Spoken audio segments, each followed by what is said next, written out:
sedang penyelesaian laporan. Kita masih nunggu nih minggu ini, ya. Kita tunggu, nanti mungkin akan disampaikan expose-nya oleh Ombudsman Perwakilan Banten. Nah, apa yang menjadi tindakan dari tugas, fungsi, dan kewenangan Ombudsman ini? Jadi kami ini memang kalau dari sisi penyelesaian laporan masyarakat dari LHP-nya kami sampaikan kepada pihak terlapor, kami monitoring sampai dengan batas mana pihak terlapor, ya, yang kebanyakan pemerintah gitu, ya, baik kementerian lembaga, ya, pusat daerah maupun BUMN, BUMD, ini kita lihat sampai sejauh mana mereka menindaklanjuti hasil temuan Ombudsman itu kalau ada maladministrasi. Jadi kalau tidak ada maladministrasi, kita sampaikan ke masyarakat yang melapor, gitu. Tapi kalau ada maladministrasi, kami sampaikan ke pihak terlapor untuk dilaksanakan tindakan korektifnya. Ya, insya Allah kalau kami di KU di Kasih Utama 5 bidang kemaritiman investasi, ya, akan mengawal sampai tuntas.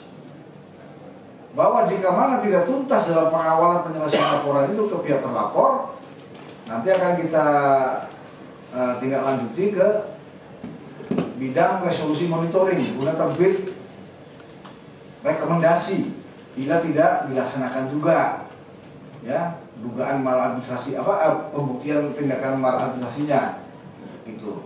Bila dilaksanakan, ya, laporannya akan kita tutup. Itu dari sisi penerimaan laporan masyarakat. Kalau dari sisi pencegahan, ya, kami sampaikan hasil temuan, kita monitoring hasil temuan itu apakah dilaksanakan. Ya, tadi saya sampaikan, alhamdulillah selalu dilaksanakan baik sebagian maupun total, ya. Tidak serta-merta dilaksanakan secara keseluruhan. Ini bergantung dari pihak terlapor dan kondisinya yang di lapangan itu. Nah, kemudian siapa pelaku pagar laut? Nampaknya sampai hari ini belum ada yang ngaku ini, Mas. Belum ada yang mengaku. KKP kan sudah segel, ya, dalam proses dialog publik yang dilakukan oleh KKP. Saya kebetulan ikut sebagai narsum. Saya tegas menyatakan dari hasil sementara yang dilakukan oleh Ombudsman Banten bahwa pagar laut ini legal, tidak ada izin KKP-RL-nya. Nah, dengan demikian KKP apa yang harus dilakukan? Apakah akan terus menunggu, ya, tindakan-tindakan ilegal lebih lanjut? Ternyata kan alhamdulillah dalam perkembangannya menyegel. Ya, bahwa dalam aturan Permen KP yang ada, ya, Permen KP berapa itu? Itu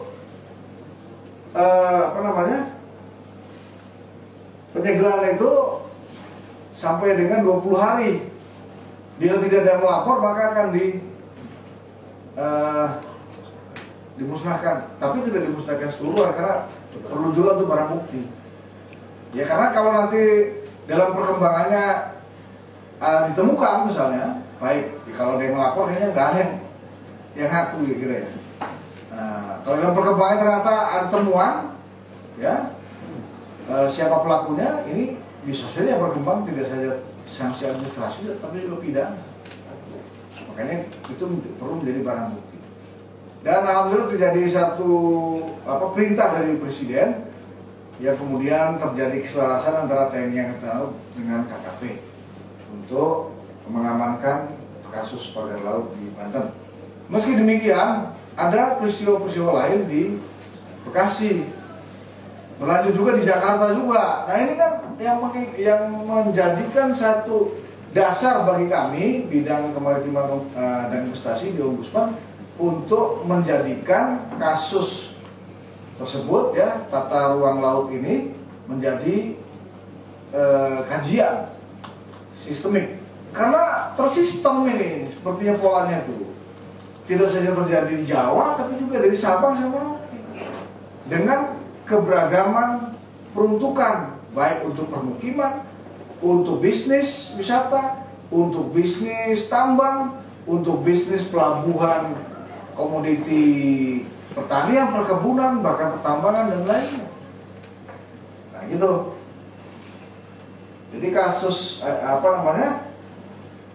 tersebut saya kira nanti juga berlanjut tuh temuan terkait SHM maupun SHAGB, SRGU yang nantinya ya Ombudsman bisa meminta, bisa memanggil pihak-pihak yang menjadi terlapor, pihak terkait, ya pihak pelapor bila mungkin nanti ada yang melaporkan, untuk kita mintai satu informasi dan dokumen-dokumen yang ada.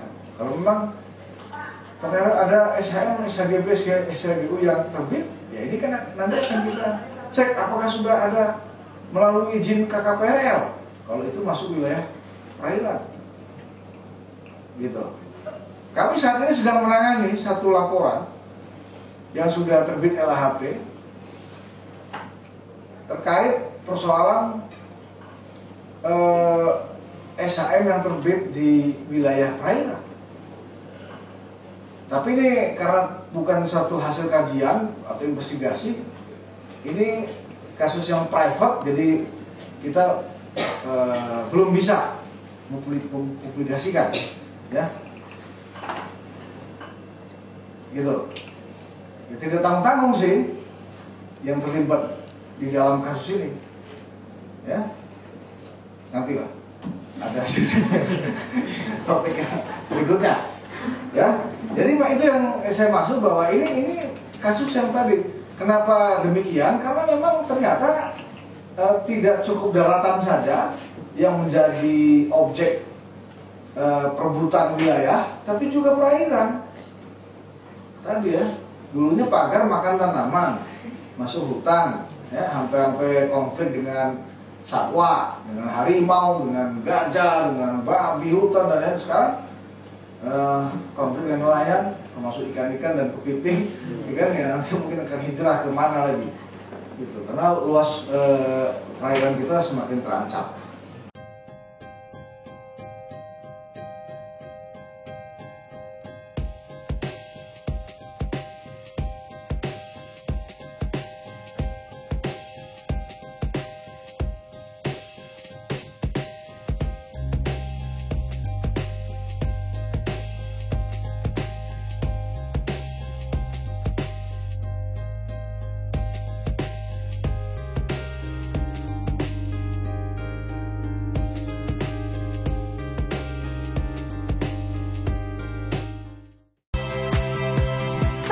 Rizka Clarissa. Saksikan program-program Kompas TV melalui siaran digital, pay TV, dan media streaming lainnya. Kompas TV, independen, terpercaya.